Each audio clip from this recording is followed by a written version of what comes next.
네, 고교생 10명이 참변을 당한 강릉 펜션 사고의 원인으로 가스보일러의 가스 누출이 지목되고 있습니다.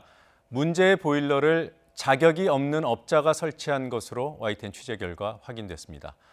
이번에도 현장 연결해서 알아보죠. 지환 기자.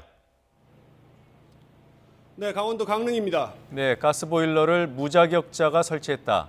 이게 새로 확인된 사실이군요. 네, 그렇습니다. 저희 YTN이 단독으로 확인한 사실인데요. 이 사고가 난 펜션 지난 2014년 보일러실을 설치하면서 강릉 지역에 있는 설비업체 대표 최모 씨가 설치한 것으로 드러났습니다.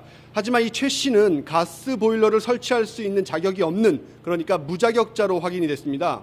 최초 건물주가 가스 보일러를 직접 구매한 뒤에 시공은 무자격자인 최 씨에게 맡긴 겁니다.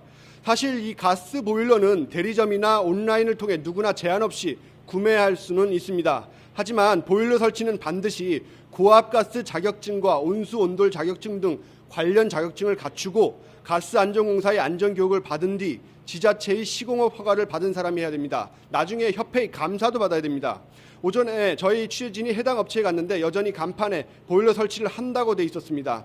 이와 관련해 사고대책본부장인 김한근 강릉시장도 건물주가 보일러를 직접 사서 누군가에게 시공을 맡겼다고 밝혔습니다. 직접 들어보시죠. 보일러도 우편 배송만 받았다는 거 아니에요? 본인이 설치했다는 거잖아요. 건물주가 한 거예요? 건물주죠. 네, 건물주가 가스보일러를 직접 구매한 뒤 무자격자에게 설치를 맡긴 건 전문업체에 맡기는 것보다 당연히 비용이 덜 들기 때문인 것으로 추정이 됩니다. 경찰은 학생들이 어긋난 보일러 배기관 연통을 통해 새어나온 일산화탄소에 중독돼 숨졌다고 밝혔는데요. 결국 무자격자가 보일러를 설치하면서 배기관이 제대로 연결되지 않아 사고가 일어났을 가능성이 점점 커지고 있습니다. 네, 설치 시점이 2014년이기 때문에 이번 사건과의 연관성을 결국은 경찰 수사를 통해서 밝혀야 되지 않겠습니까? 현재 어떻게 진행되고 있습니까? 네, 맞습니다. 경찰은 이번 사고의 원인인 이 가스 보일러 연통이 미세하게 벌어졌는데 언제부터, 도대체 왜, 언제부터 이렇게 어긋나 있었는지를 밝히는 데 수사력을 모으고 있었습니다. 그런데 이 설치 당시부터 무자격업자가 한 것으로 확인이 되면서 이 부분에 대한 수사가 집중될 것으로 보입니다. 일단 설치하면 안 되는 사람이 한 것 자체가 불법이고요. 배기관의 규격은 적합했는지, 설치 과정에서 어떤 실수가 있었는지에 대해 확인이 필요해 보입니다.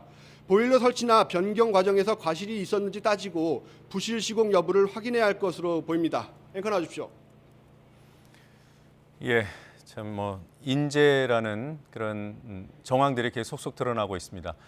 조금 전에 병원 상황을 병원 측으로부터 직접 브리핑을 들었습니다만 한 번 더 정리해 보죠. 치료 학생들의 상태 어떻습니까?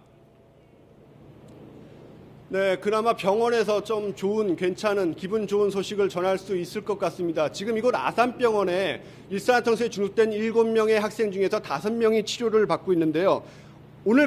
어제까지죠. 현재까지는 맨 처음 의식을 회복한 학생 1명만 일반 병실로 옮겨졌습니다. 조금 전에 아산병원 권역응급센터장의 브리핑이 있었는데요.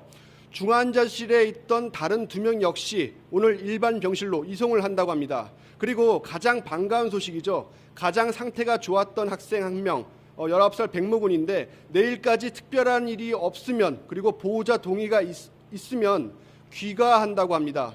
퇴원해서 귀가한다고 합니다. 내과 치료가 끝나고 별 이상이 없으면 귀가해서 보호자 관찰을 받게 된다고 하는데요. 이렇게 되면 사고로 치료를 받는 학생 가운데 모두 3명이 중환자실을 벗어나게 됩니다.